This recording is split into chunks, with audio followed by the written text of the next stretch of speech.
And I remember that one incident. I was about 10 or 11 years old. I talked back to my mother. I think I said to her something like, "Shut up," and I was sent to my room about supper that night. But it still haunts me, the fact that I said something like that. So we had very kind of narrow and straight lines to follow, but we were happy to do so because we knew that at the end of a goal, we would be successful.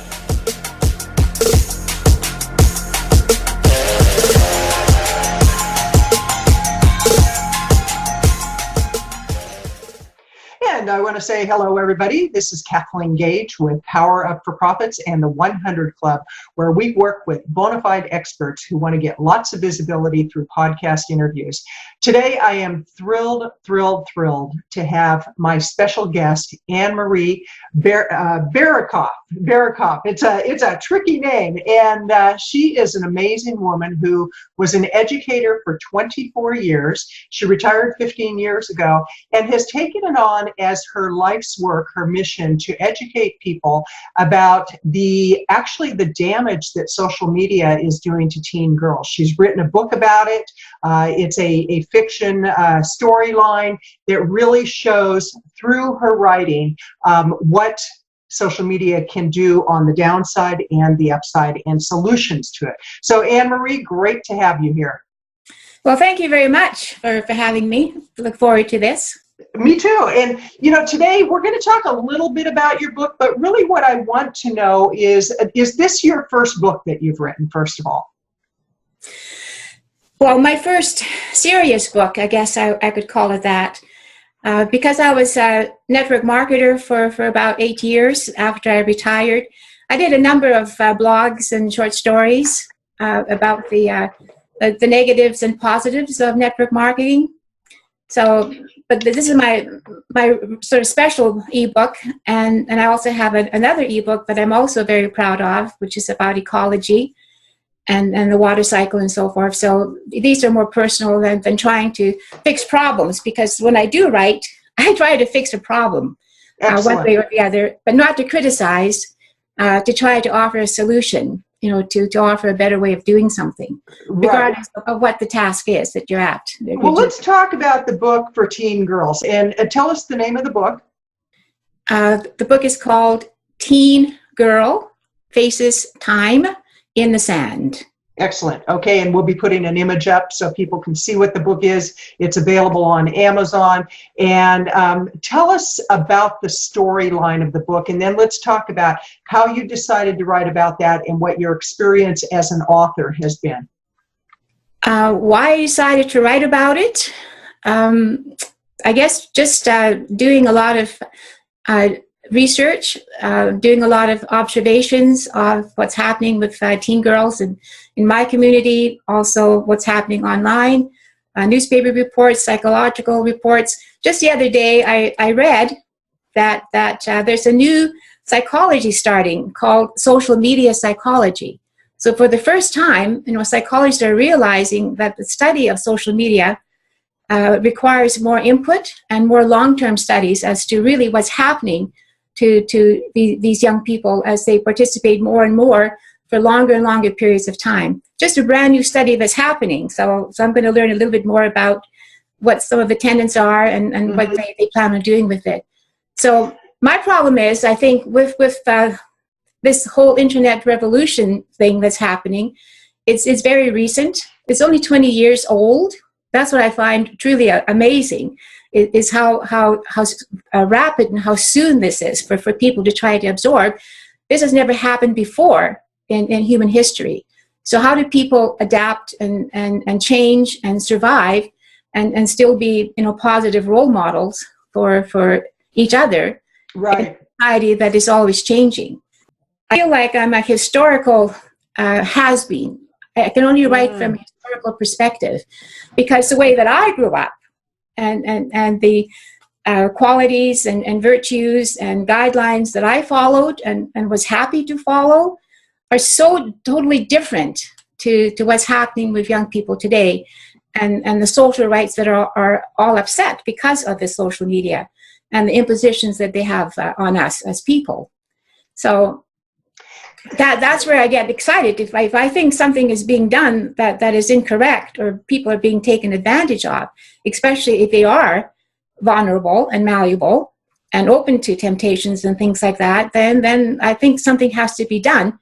And the difficulty is trying to find a solution to trying to do something to this effect. Well, and I completely agree with you that things have dramatically changed, and we're not that far apart in our age. And I grew up in the 50s and 60s where, you know, there were very clear-cut boundaries on what we could and could not do.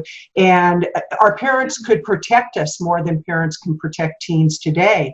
You know, you see a lot of what's going on with YouTube, with Facebook, with Instagram. And what would you say has been the most dramatic change that you've seen from the time you were an educator? Because you began your career as an educator nearly 40 years ago, and so much has changed in the 40 years. So what would you say as far as like communication and the way teen girls interact has changed in that time? Well, again, because I can't live that experience, I can only observe what is going on and what I read, sometimes anecdotally from teen girls. They say, you know, sometimes we hate social media and sometimes we love social media, but we have no alternative. There's nothing else that we can do except abide to the rules and conditions that social media sets for us. So they're very, very much kind of captured and contained and entrapped within this you know, model of behavior, which in many ways is antithetical to the social rights of growing up. You know, where you grow up, you have a family, you have. I remember when I was growing up, for example, you never talk back to your parents, for example. And I remember that one incident. I was about 10 or 11 years old. I talked back to my mother. I think I said to her something like, "Shut up," and I was sent to my room about supper that night. But it still haunts me, the fact that I said something like that. So we had very kind of narrow and straight lines to follow, but we were happy to do so because we knew that at the end of a goal, we would be successful and we would be applauded or admired for who we are as our own self-identity. We didn't have to go out there and try to compete with the whole wide world to be a somebody, because somebody says you have to look a certain way or you have to dress a certain way, kind of thing. So that's a disadvantage, I think, that young girls are faced with because they're surrounded by all this stuff. So do you like what you see? If you do, go ahead and subscribe to this channel, hit the like button, and leave your comments down below. What did you most like about this video? By subscribing, you get updates of future videos that I put out. And by liking, what happens is it helps for this video and all other videos to go out over YouTube land. And so I really need you to subscribe to this channel, like the video, and leave your comments below. Now, back to the video. And they can spend 5, 6, 7, 8 hours looking at, you know, this alternative reality that has nothing to do with their own goals, other than, you know, to look hot, whatever that means. Right. That's an aberration. That is a total aberration to what young girls should be thinking about and planning for, you know, preparing for, you know, being mothers and things like that. Well, I love what you say about an alternative reality, because in many ways it is an illusion. And with your book, what do you hope the storyline of the book will do to help teen girls to have solutions to what's going on with social media? Yeah, and that's the key. If this message can come across, that would be wonderful. One thing I did, and this was, you know, part of crafting the story, I did it as a first-person narration. So the story is written from personal kind of, I did that, so that as a teen, and it's present. I did it today. This is what I did today. So as teen girls read this story, they can actually participate in the story itself as if they were participating in it, following her footsteps. So as she goes through her trials and tribulations, at the end, you know, she faces the reality. Number one, it's not my fault that all of this is happening. where she starts to redeem herself and her behavior. But she also has, this magical, we could call it magic, but I call it a superpower tool or script by which she can help to define, situations down the road to help her make good choices and kind of control her timeline. There's a picture actually in the story where she holds her hand is open, and, she can't see sensorially what's on her hand, but she can use her imagination to see that, there's a block from the past, there's a circle from the present with that little spot of choice on it. The lines that radiate for the future, and she's holding this, and she is responsible for this, and she has the strength to be able to make good choices.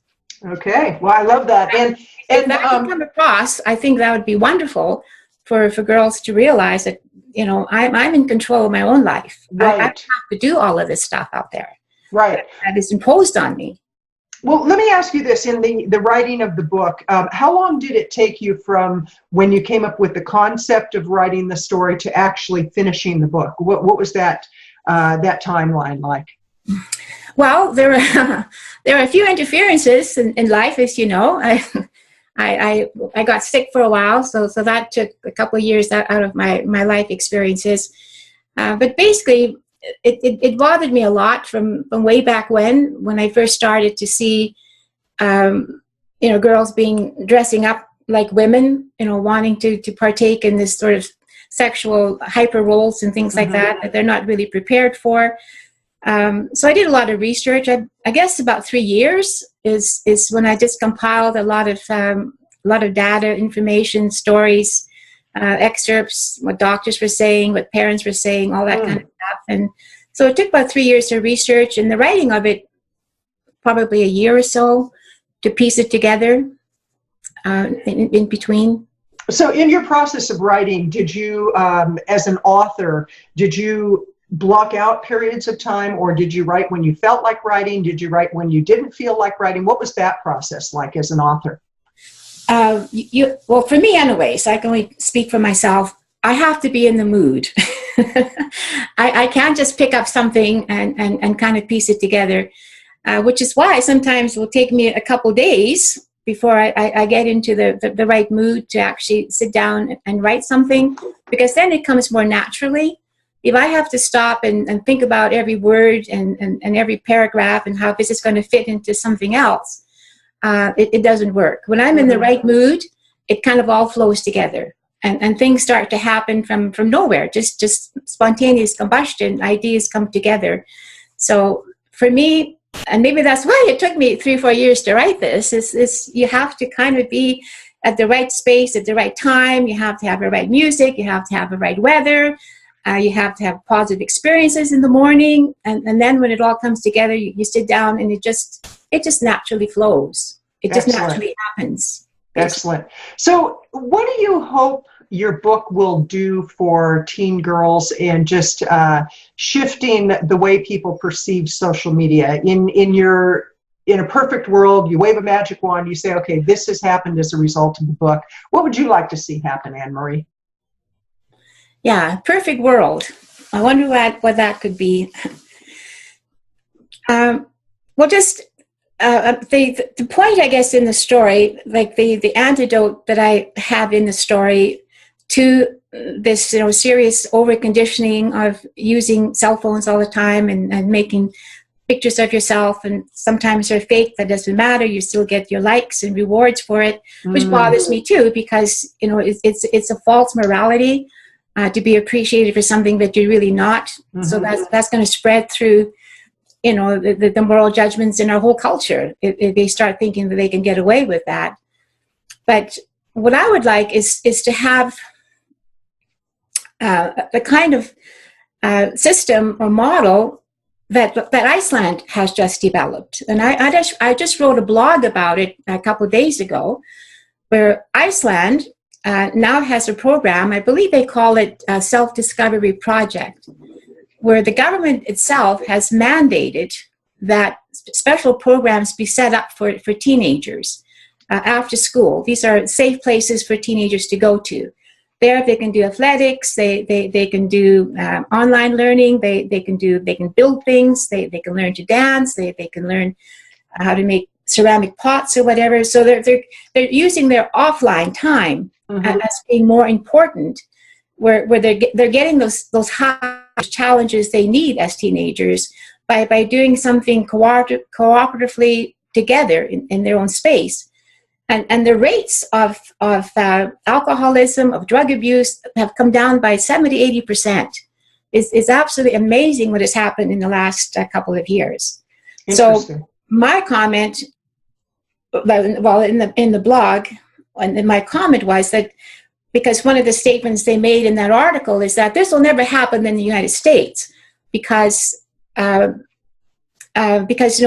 governments aren't interested in short-term projects like this. They won't fund short-term projects. They're only interested in maybe sort of long-term things that they don't have money for. But then when you realize the social media platforms like Facebook, Instagram and so forth, they make billions of dollars from these poor teen girls that are clicking forever and buying things forever because they're consumers now on social media. Why don't they put some of their money in to try and create these programs so that their offline activities are important, exciting enough and important enough for them, so it detracts them from having to do online stuff all the time. And that's the whole point of the whole book, that if teenagers can learn a different mindset, whether reading the book or by doing some of the exercises that follow the book, if they can learn a different mindset, that my time is more important offline. I have activities to I can participate with my friends and socialize and feel good about myself. And then I think that would be a nice place to be. Kind of turn the clock back to 50 years ago. If you were to give 3 tips on what parents could do to encourage their teen girls not to be so sucked in, without passing judgment on them, without forcing them, but what are 3 activities that families could do together that might encourage teen girls not to get so sucked into social media? Because we can look around and we can see the negative impact of more and more every day. There's more violence, there's more craziness. I just heard something that on YouTube there's a challenge going on where teens literally put flammable stuff on their bodies. They light themselves on fire for that one moment of their body on fire, and they're ending up in very, very critical condition in the hospital. So this is a real issue that definitely needs to be addressed. So from your perspective, with your 24 years as an educator, with your time researching what went into your book, what are some things that people can do to kind of minimize the problem? Well, there's lots of advice on the internet for parents that they can follow. Like, for example, and these are just activities that hopefully they can work together with for a teenager. Things like no cell phones at the kitchen table when you're having supper. No cell phones in the bedroom, because you have time to do your homework. You have to have time to sleep so you don't get tired.